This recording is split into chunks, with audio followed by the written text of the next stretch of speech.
Docteur Idriss Kento Konou, bonjour. Oui, bonjour. Vous êtes l'auteur de ce livre, L'Afrique et l'Islam. Alors dites-nous dans un premier temps, pourquoi ce titre? Ok, déjà, j'ai dit assalamu alaikum à tous et bonjour à toutes et à tous. Déjà, il faudrait que je remercie la radio pour cette opportunité de partager quelques réflexions issues de mon nouvel ouvrage intitulé L'Afrique et l'Islam, une vérité occultée. Et ce ouvrage est le fruit de plusieurs années d'observation, d'études et de questionnements liés à notre identité africaine, religieuse et culturelle. Donc, en résumé, ce que je peux dire, c'est que ce livre est né d'un vécu personnel et d'un constat général. Ayant grandi dans un environnement où l'islam était minoritaire, j'ai été confronté à des incompréhensions, des préjugés et même des confusions entre l'ethnie, la religion et l'origine. En avançant dans mes études religieuses, médicales et historiques, j'ai constaté que beaucoup d'idées répandues sur l'islam en Afrique sont fausses, mal comprises ou volontairement entretenues.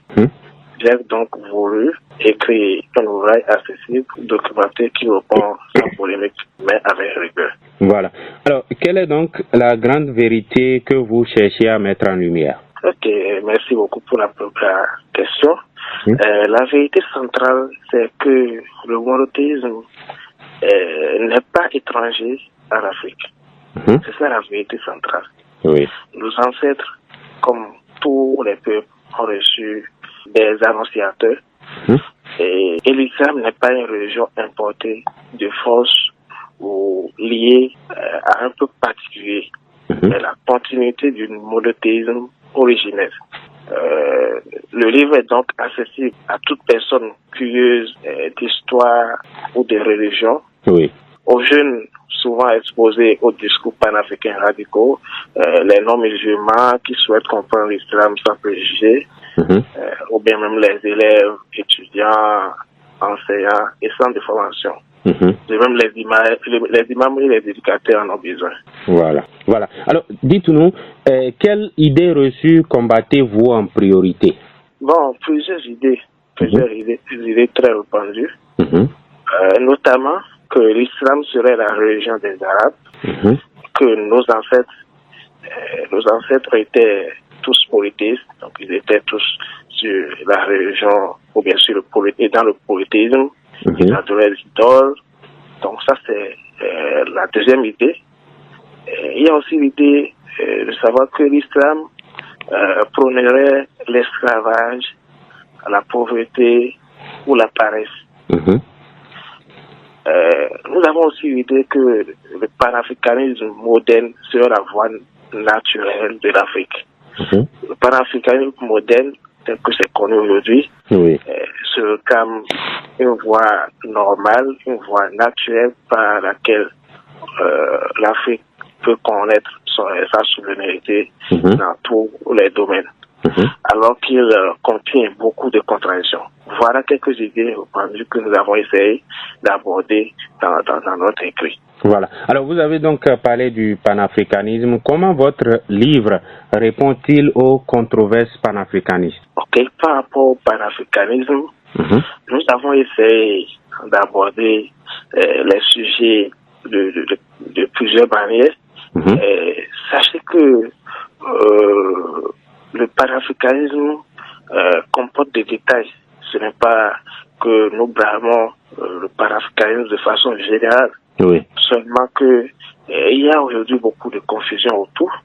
Il y a des gens qui apportent certaines choses qui ne sont pas conformes à ce que la législation islamique nous demande. Déjà, parmi les choses que nous avons attiré l'attention à propos pour le musulman ou bien tous les lecteurs qui voudraient lire ce livre, il y a le fait que aujourd'hui, nous avons dans leur discours, le discours de ces thèmes panafricanistes, bien sûr, c'est pas eux tous, La glorification aveugle des ancêtres sans distinction entre leur monothéisme ancien et les dérives polythéistes tardives. Vous devez le savoir, en réalité, nous ne voyons pas que nos premiers ancêtres étaient sur le polythéisme de telle manière que ces gens-là nous présentent cela aujourd'hui. Autre chose, il y a le rejet de l'islam au nom de l'identité africaine que nous observons sur ces gens-là, alors que l'islam a connu son message, c'est l'islam. L'Afrique a connu bien sûr l'islam, et ce n'est pas comme ces gens-là nous le disent. Il veut rejeter l'islam pour certaines raisons en disant que voilà, ça ne correspond pas à l'identité africaine. Il y a aussi l'exaltation de la démocratie occidentale comme modèle absolu. Je pense que c'est ça qui est de la bonne gouvernance, selon d'autres parmi eux. Alors que même il n'y a pas mieux une divergence à ce sujet. D'autres voient que non, la démocratie, ce sont les Occidentaux qui nous ont imposé cela. Il faudrait faire attention à ce sujet. Il y a des divergences dans leur rang. Mais moi, j'essaie d'apporter ce que l'islam dit à ce sujet. Est-ce qu'il faut exalter la démocratie comme d'autres parmi eux en font? Et quelle est la position de l'islam à propos de la gouvernance? Nous avons abordé ce point-là. Et parmi les points aussi, il y a la méconnaissance des bienfaits de l'Occident. On remarque que d'autres parmi eux refusent de reconnaître les bienfaits de l'Occident. Alors que pour nous, en tant que musulmans, ce n'est pas parce qu'on déteste qu'un peuple. Nous tous sommes d'accord. Il y a des choses que l'Occident nous avait fait au cours de la période coloniale. Il y avait beaucoup de choses comme l'esclavage qu'ils ont appliqué avec nos ancêtres, et ainsi de suite. Nous sommes d'accord de ce qu'ils ont fait, comme ce qu'on peut dire, ce sont des mauvaises choses qu'ils ont appliquées avec nous. Mais c'est pas pour autant qu'il faut rejeter certaines choses qui nous ont apporté aussi comme lumière, comme la science, à travers, nous avons acquis certaines connaissances par la suite. Et donc, le musulman ne rejette pas un peu parce qu'il déteste déjà le peuple. Tout ce que ce peuple a fait devient alors anormal. Il ne veut même pas savoir les détails. Chez nous, en islam, ce n'est pas le cas. Donc, nous avons essayé de clarifier cela. Voilà, c'est un point que nous avons abordé à propos du panafricanisme. Voilà. Alors, pour ce qui est du reste, nous avons donc invité les lecteurs à se procurer d'ailleurs ce livre pour découvrir davantage tout ce que l'islam dit donc par rapport au panafricanisme. Alors, dites-nous, que peut véritablement apporter cet ouvrage au débat identitaire actuel? Ok. Nous pouvons aborder beaucoup de choses. Déjà, ce qu'on peut apporter de façon générale, c'est que celui qui lit ce livre va découvrir une réconciliation entre l'Afrique et son héritage spirituel authentique, une vision apaisée, loin des extrêmes, des arguments solides contre la désinformation, et une base de réflexion pour retrouver une identité enracinée, sans haine ni confusion. Voilà. Alors, dites-nous, est-ce que vous avez déjà eu les retours de quelques lecteurs? Bien sûr, bien sûr. Nous avons eu des retours très encourageants. Déjà, même depuis la correction de l'ouvrage, parce que nous l'avons confié à d'autres personnes pour la relecture. Les gens ont vraiment apprécié, ils étaient pressés de voir la sortie du livre. Et après aussi la sortie depuis environ une semaine, nous avons eu des retours des musulmans qui l'ont acheté, qui y trouvent des réponses claires à certaines de leurs préoccupations. Il y a des non-musulmans qui découvrent des aspects méconnus de l'histoire. Les jeunes qui lisent cela aussi s'en rendent compte de certaines choses, certaines confusions identitaires. Beaucoup apprécient le style qui est simple, direct, et les références sûres. C'est surtout ça aussi la force du livre. Nous avons apporté des références. Nous n'écrivons pas pour écrire. Nous avons écrit avec des références. Voilà. Alors, dites-nous, pour ceux qui veulent se procurer ce livre, comment est-ce qu'il faut faire? Oui, ce livre est disponible dans plusieurs villes du pays, depuis Cotonou jusqu'à Kandy. Donc, vous pouvez trouver ce livre à Cotonou. Les contacts, peut-être vous aurez cela plus tard. Mais pour Kandy, tout au moins, je peux le dire, puisque nous sommes à Kandy. Pour ceux qui sont à Kandy, ils peuvent contacter le Oui. 97 Oui.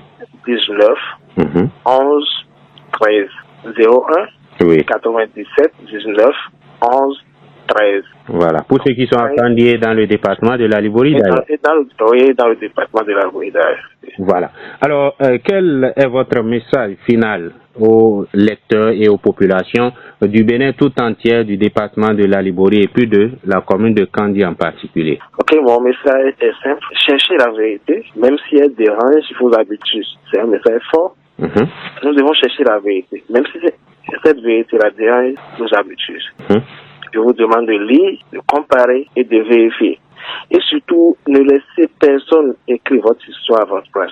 Ce livre est une invitation à réfléchir, à comprendre et à retrouver la cohérence du monothéisme originel qui a marqué l'humanité entière, y compris l'Afrique. Merci donc à vous, Dr Idriss Kento Konou. Je rappelle d'ailleurs que vous êtes l'auteur de l'ouvrage dénommé L'Afrique et l'Islam, une vérité occultée. Merci pour votre disponibilité.